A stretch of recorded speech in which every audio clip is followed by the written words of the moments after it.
Olá, meus amigos queridos da jornada da história da igreja na Europa.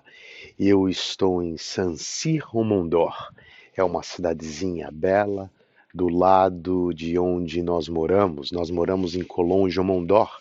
Eu normalmente venho a este jardim gostoso próximo da igreja de Saint-Cyr-au-Mont-d'Or para poder apreciar a natureza e ouvir os passarinhos e poder muitas vezes fazer as minhas meditações e as minhas orações. Ora, eu te trouxe a Sancir au Mont-d'Or não para falar de Sancir au Mont-d'Or, mas na realidade eu fiz um vídeo no ano de 2020, quando eu visitei Genebra. Genebra está a apenas 1 hora e meia de Lyon. A primeira vez que eu fui a Genebra foi no ano de 2005. Na realidade, eu fui visitar o meu amigo Simon, um suíço que eu conheci no Canadá no ano de 2000, quando estudávamos inglês juntos em Toronto, e ele morava em Zurique, e eu fui visitá-lo, e eu fiquei tão apaixonado por Genebra que eu voltei 2 vezes naquele mesmo período de 2005. De lá para cá, a vida me levou para Barcelona, depois eu vivi na Flórida, em Clearwater, depois eu fui ao Japão. Eu jamais imaginei que eu estaria do lado de Genebra. Ora, eu faço viagens a Genebra com muita frequência. Pois bem, o vídeo que vocês verão, ele foi realizado com o meu telefone celular. Eu segurava ele assim enquanto eu falava e ensinava e mostrava a igreja Saint-Pierre. E mais ainda, eu tive o privilégio de visitar o museu da igreja de Saint-Pierre. Ora, vocês perceberão que sobretudo são pedras que ainda existem do século IV e são layers, camadas sobre camadas da igreja de Saint-Pierre, que era apenas uma igrejinha, uma paróquia, e se tornou uma catedral do Império Romano, até que veio a Reforma Protestante e se tornou a igreja ícone, onde João Calvino pregou diariamente no século XVI. Hoje, infelizmente, a Suíça também é um país absolutamente pós-cristão. Aliás, isto posto, eu falava do meu amigo Simon, quando eu converso com o meu amigo Simon sobre João Calvino, sobre John Knox, sobre a reforma protestante em Genebra, que se tornara a capital da reforma protestante. Quando eu falo de Zwingli, de Zurich, ele não tem a mínima ideia. Tamanha é a pós-cristandade que os suíços experimentam, tanto quanto as pessoas em Lyon, os franceses que eu converso e menciono sobre Irineu de Lyon, Santa Blandina, os 48 mártires de Lyon, coisas nas quais nós já temos lido, estudado e falado neste curso. Pois bem, eu te convido a fazer esta viagem comigo em Genebra, onde eu estou falando um pouco sobre João Calvino, eu menciono um pouco já sobre a Reforma Protestante e a relação de João Calvino com Lutero. Eu falo sobre esta esteira da cristandade que nós temos estudado a partir de Constantino no século IV. Falo sobre estes séculos de profunda obscuridade, de profunda ignorância do século IV, a partir dele até o século XVI, quando vem o rompimento desta ignorância através da reforma protestante, e chego finalmente a mencionar sobre aquilo que tem sido tema nas nossas aulas, a Europa destes dias, o pós-cristianismo. Ora, eu ainda voltarei a Genebra. Este é apenas Um vídeo introdutório é apenas o pontapé inicial. Eu voltarei a Genebra, eu ainda gravarei sobre Calvino, onde ele está enterrado, próximo ao centro da cidade. Eu estarei ainda falando sobre Lutero, sobre John Knox. Eu voltarei a Genebra e farei outros vídeos complementares desta aula. Portanto, eu espero que você aproveite o máximo este encontro em Genebra, ainda que tenha sido feito em 2020. Então, até lá. Boa viagem. Genebra é uma das cidades mais cosmopolitanas do mundo.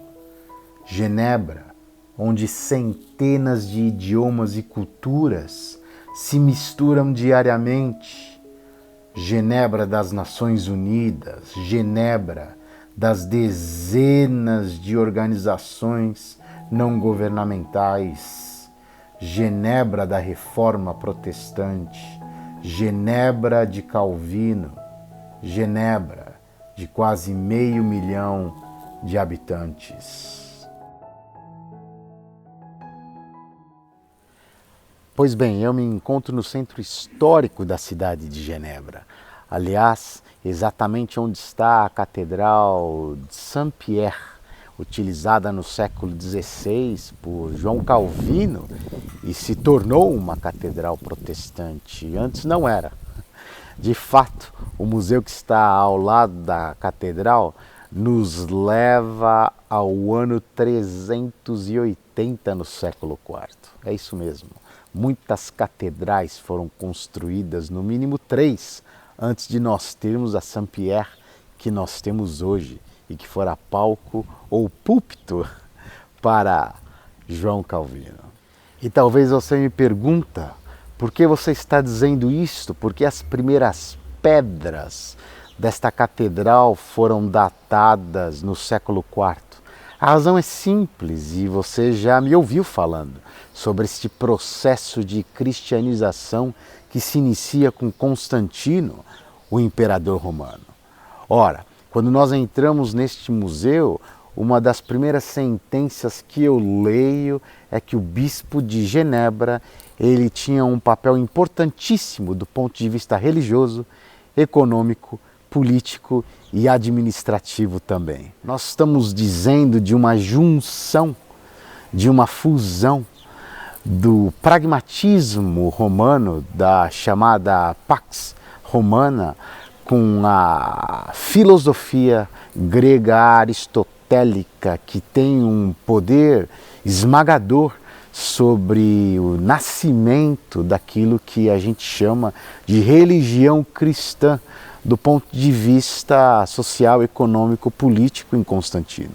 Ora, a religião cristã nada mais do que importou este pragmatismo romano, do Senado, da força, da hierarquia, e é vista no cardinalato, no bispado e na própria hierarquia da religião católica romana. Se você observar a teologia sistemática que nós conhecemos, como a teologia cristã, é inegável a influência de Aristóteles e da filosofia grega, tanto nos escritos e na vida de São Tomás de Aquino na Idade Média ou na Idade das Trevas, assim conhecida, como na própria vida de João Calvino. Este processo se inicia no século IV e tem a sua ruptura com Lutero, no século XVI, em Wittenberg, nas chamadas e tão conhecidas 95 teses na Alemanha, quando ele as coloca na Catedral de Wittenberg. Na realidade, Lutero apenas foi esta personalidade que convergia o anseio de muitos reis, de muitos países europeus, como a própria Inglaterra e a Alemanha, que estavam cansadas de bater continência para o papado, para Roma. Pois bem, o que a gente se esquece é que do século IV ao século XVI havia o cânon estabelecido, mas não existia o livro chamado Bíblia, que eu e você temos nas nossas mãos. A gente pensa que a história começou ontem. A gente pensa que o advento do iPhone, com todos os idiomas possíveis e imagináveis, sempre existiu. Quem me dera. Ou quem diria a sociedade Wycliffe, que tem trabalhado por dezenas e dezenas de anos traduzindo textos bíblicos e hoje nós temos basicamente tudo disponível na nossa mão. Mas nem sempre foi assim. É com Gutenberg há 500 anos, basicamente atrás, que nós temos a printing press, a prensa móvel. É com o próprio Lutero que nós temos as escrituras sendo traduzidas ao alemão, ou com o seu precedente, João Wycliffe, na Inglaterra, que nós a temos em inglês, ou com o próprio Calvino, no século XVI, tendo as escrituras sendo traduzidas ao francês. Mas muita água rolou, muita matança, muita morte da razão, muita ignorância do século IV ao século XVI. Galileu que nos diga, Copérnico que nos diga, tanta ignorância, tanta indulgência, tanta santa inquisição, tanta cruzada em nome de Deus foi realizada. E talvez você me pergunte, e o que tudo isto tem a ver com Calvino? Pois bem, Calvino é um reformador francês, todos nós sabemos e conhecemos, sobretudo a sua genialidade. Ele, quando nasceu na França, Lutero já tinha 26 anos de idade. Aliás, em uma das suas cartas, ele o chama a Lutero de pai. Tamanha foi a sua influência. Calvino, ele tinha esta mente brilhante. Ele era filho do seu século, com seus erros e acertos, com as suas idas e vindas. No entanto, ele ficara em Genebra basicamente por 30 anos, pregando as escrituras nessa catedral que está atrás de mim. Às vezes 5 vezes por semana, versículo por versículo, fazendo desta cidade de 13 mil habitantes no século XVI, quando Calvino aqui estava, a capital da Reforma Protestante.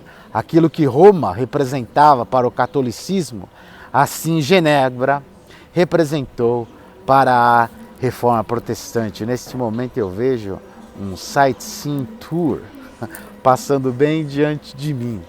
Mas eu sigo falando, fique comigo. Ora, como que Calvino chegou até Genebra?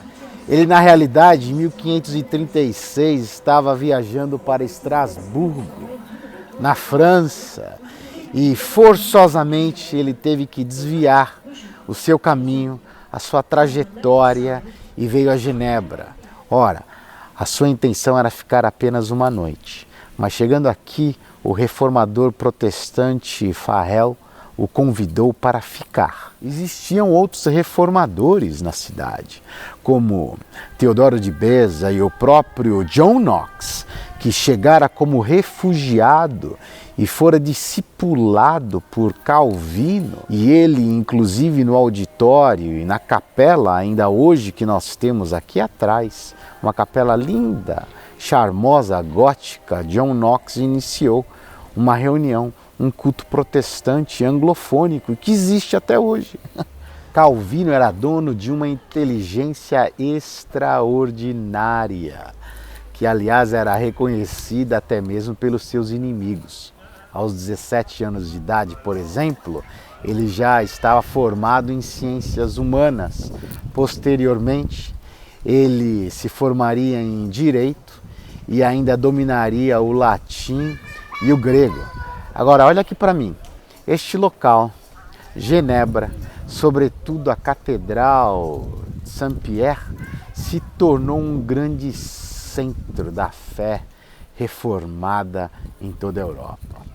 Muitos indivíduos de toda a Europa vinham aprender com Calvino, e sobretudo na chamada academia, que se tornou um centro teológico. e reenviavam esses indivíduos aos seus países para que pudessem ser missionários.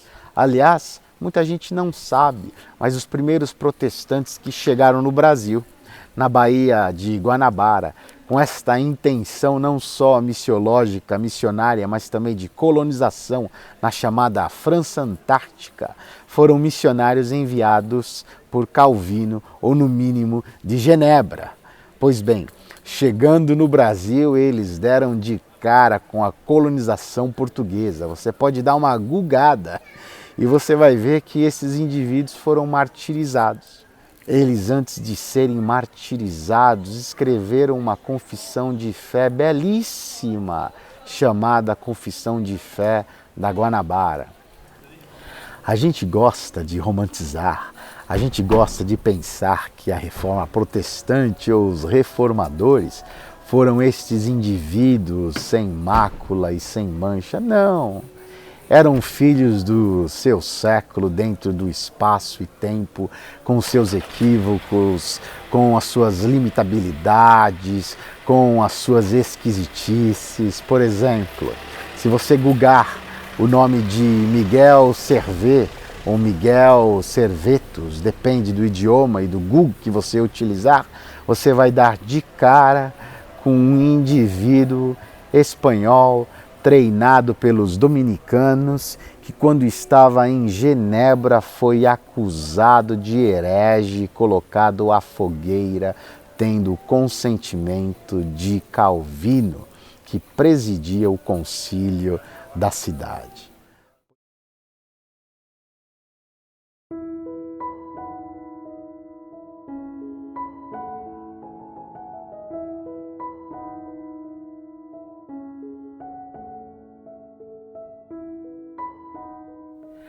Foi em 6 de fevereiro de 1564 que João Calvino pregou o seu último sermão na Catedral de Saint-Pierre. E no mesmo ano, no dia 27 de maio, com 54 anos de idade, ele veio a falecer. Ora, talvez você possa me perguntar qual que é o legado de Calvino e o que eu posso aprender nesta tarde com todos esses lugares históricos em Genebra. Em primeiro lugar, o legado de Calvino é indubitavelmente extraordinário. E por quê? Ele comentou basicamente todos os livros da Bíblia, tanto do Novo Testamento como do Antigo Testamento.